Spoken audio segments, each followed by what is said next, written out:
Irmãos e irmãs, a igreja contempla o mistério da encarnação. Não confunda com reencarnação. O Senhor não reencarnou e nem vai reencarnar, e a gente também não. Mas Ele tomou carne. O Salvador foi manifestado na nossa carne mortal. Deus se fez homem, se fez gente, experimentou a fragilidade da sua criatura, a criatura humana. Então a igreja está contemplando este mistério. A vinda do Senhor é a nossa salvação. A vinda do Senhor é o anúncio da esperança para todos os povos. A vinda do Senhor nos diz que Deus não está exclusivo com Israel, mas está aberto e com o desejo de salvar todos os povos, todas as gentes, em todos os tempos. Até porque também para Deus tempo não existe, né? Deus é eterno. O nosso Deus, aprendemos nesses dias de advento e mais ainda no Natal, que um escorregãozinho a gente cai nele, né? Aprendemos que nosso Deus não é um Deus longe, não é um Deus distante, com a ideia de um arquiteto de longe. Ele é alguém próximo, bem perto. Ele está conosco, entre nós. Ele fez a experiência humana. O Filho eterno do Pai assumiu a vida humana para encher a nossa existência da vida divina.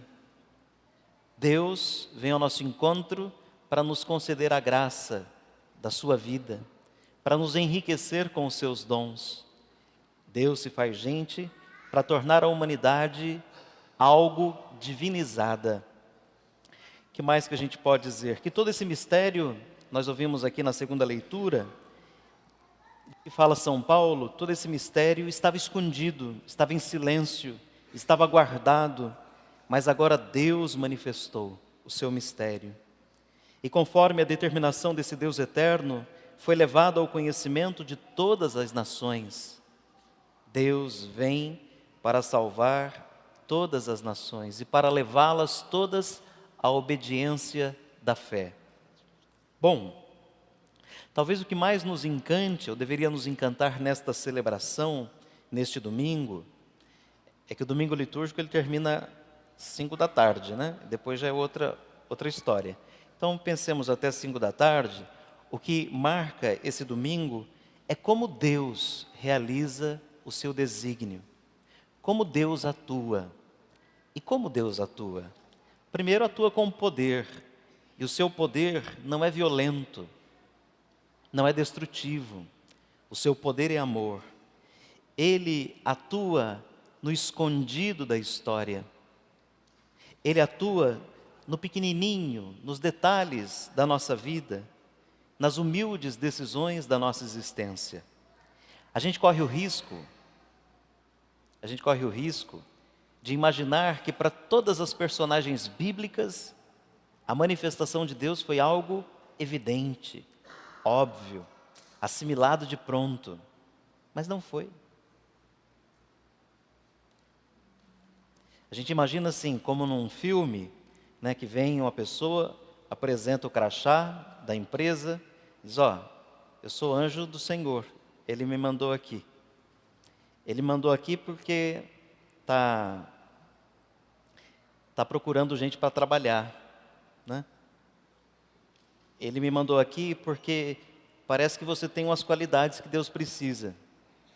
Toda vez que chega alguém para um escolhido de Deus, enche a bola de quem foi escolhido, né? Deus encontrou graça aos seus olhos, você é capaz, você pode, você tem isso, você tem aquilo. Aí a pessoa diz assim, mas imagina, eu não sei, eu não posso, eu sou gago, eu sou criança, como é que vai ser isso? Enfim, já somos velhos, tem 1.503 desculpas. Mas Deus vai lá e diz assim, o embaixador dele, né, com o crachazinho na mão, diz assim, pode ficar tranquilo, Deus vai ajudar você, Ele vai ajudar você a vencer todas as dificuldades, fica tranquilo, Ele vai estar com você, basta que você aceite. Aí a pessoa diz assim, então tá bom, pode contar comigo, né? Mas não é desse jeito. Assim como na vida nossa, se a gente for perguntar, for procurar, nenhuma vez foi tão evidente que Deus tenha vindo ao nosso encontro, que Ele tenha falado com a gente, dito por onde a gente tenha que seguir. Mas quando a gente olha para trás, assim, contempla a vida inteira, pode ser que a gente perceba muitos momentos em que Deus nos visitou. Muitos momentos em que Deus se utilizou de situações e pessoas para falar com a gente e para tirar a gente de Arapuca e pôr a gente na estrada correta. Então, não é algo tão evidente. Por isso, de vez em quando, faz bem parar para olhar e tomar consciência de que Deus está conosco. De que Ele é amor e Ele se interessa pela nossa história, se interessa pela nossa vida. Então, repito isso para avançar. Para as personagens bíblicas também não era evidente. Imagina, a menina Maria, lá na casa dela, lá onde o Judas perdeu a bota. Nazaré era um lugarejo, até mal visto, uma coisa feia, ridícula, escondida. Se fosse na época de hoje, o satélite nem ia localizar.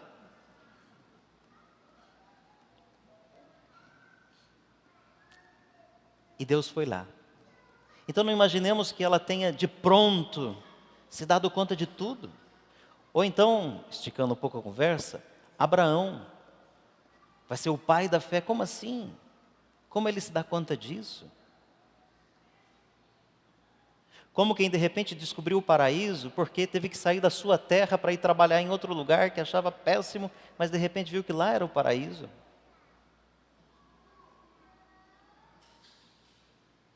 Ou que um dia foi passear, errou o caminho, chegou num lugar que era o paraíso e resolveu estabelecer ali o seu lugar, a sua morada.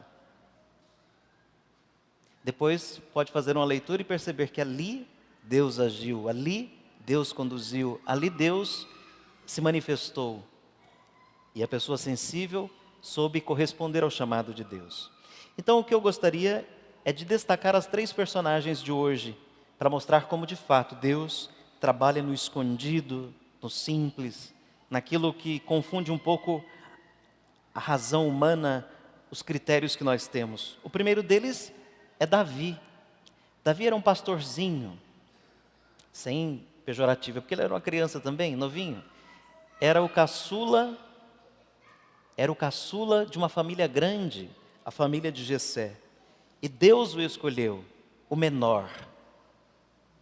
Aquele que não seria tido como a escolha mais correta, Deus o escolheu, para que ele fosse rei, e para fazer de Davi uma dinastia, da qual nasceria o santo Messias, o santo de Deus, aquele que reinaria para sempre. O segundo é José, São José. Diz o Evangelho que José era um homem justo, um homem silencioso, um homem simples. E José foi escolhido, era um moço de Deus. Ele era membro da família, mas era aquela ala pobre da família da gente, né? Tem sempre um pouco de gente mais abastada e outra gente mais desabastecida nas famílias, né? Ele era dessa ala mais desabastecida, né? Ele era da ala pobre da família. A dinastia de Davi já não via o trono fazia tempo. E foi lá, naquele simples artesão, naquele homem que procurava viver em tudo a justiça do Senhor, praticando a lei do Deus de Israel, que Deus o escolheu e o chamou. E escolheu para ser esposo daquela que viria a ser a mãe do filho dele. Podíamos dizer assim ao mesmo tempo, né? Pobre José e bendito José, né? É uma santa enrascada, né? Pobre e bendito José. Jamais esperaria tal coisa, esse gesto tão imprevisto de Deus, um simples carpinteiro, um cuidador, um tutor, um guardador, de um filho que não seria o seu filho. Hoje, de algum modo, isso tranquilo, né? Quantos mesmo que estão aqui na igreja agora cuidam e ajudam a cuidar de filhos que não são seus, mas que foram assumidos como, né? Hoje parece algo assim bastante normal, mas naquela época não era normal. Não era normal sequer a traição. Como se pagava uma traição, um adultério? Com pedra, pedrada, morte. Mulher não valia nada. Se traísse, valia menos. Então, a situação deles não era simples. Não era simples. Como a gente pensa sempre na fé, tudo gente de Deus, que tudo foi mamão com açúcar, né? Que tudo foi simples, tudo foi fácil. Difícil é só com a gente. Repito, José foi colocado numa santa enrascada, mas ele aceitou.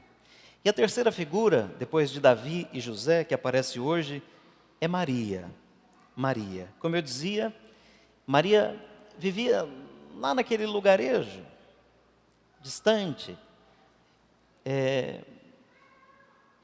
Bartolomeu chega a dizer para Filipe, se não estiver trocando aqui as personagens, ele pergunta assim: por acaso, de Nazaré, pode vir alguma coisa boa?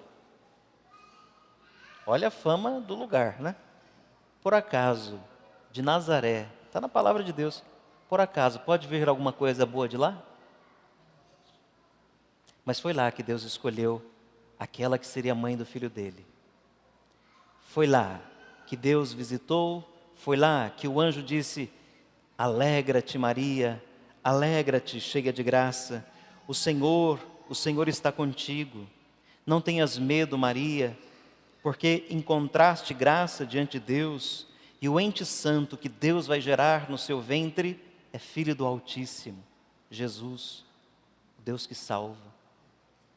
O que eu quero aqui ressaltar, irmãos, é que esse plano tão grande de Deus, de salvação, de amor, foi feito de modo bem escondido, simples, usando material precário, pessoas falhas, todas.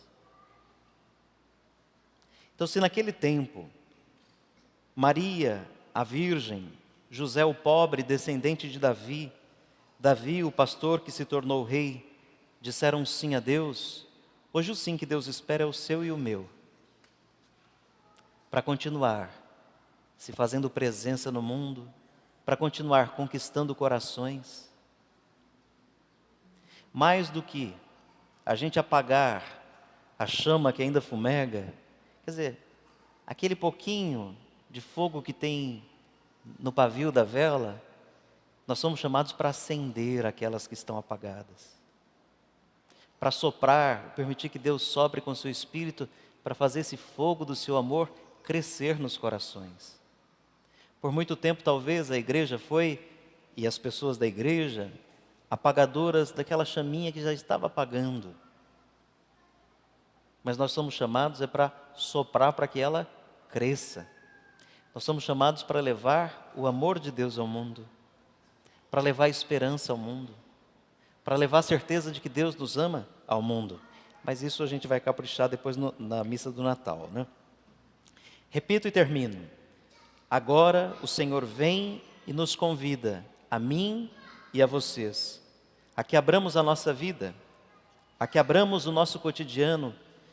Se você não colocar momentos de oração na sua agenda, a oração não vai entrar na sua vida nunca. Se você não colocar momentos de ir à missa na sua agenda, a missa não vai entrar na sua vida nunca. O Papa esses dias dizia que o Natal foi sequestrado e a gente precisa resgatar o Natal.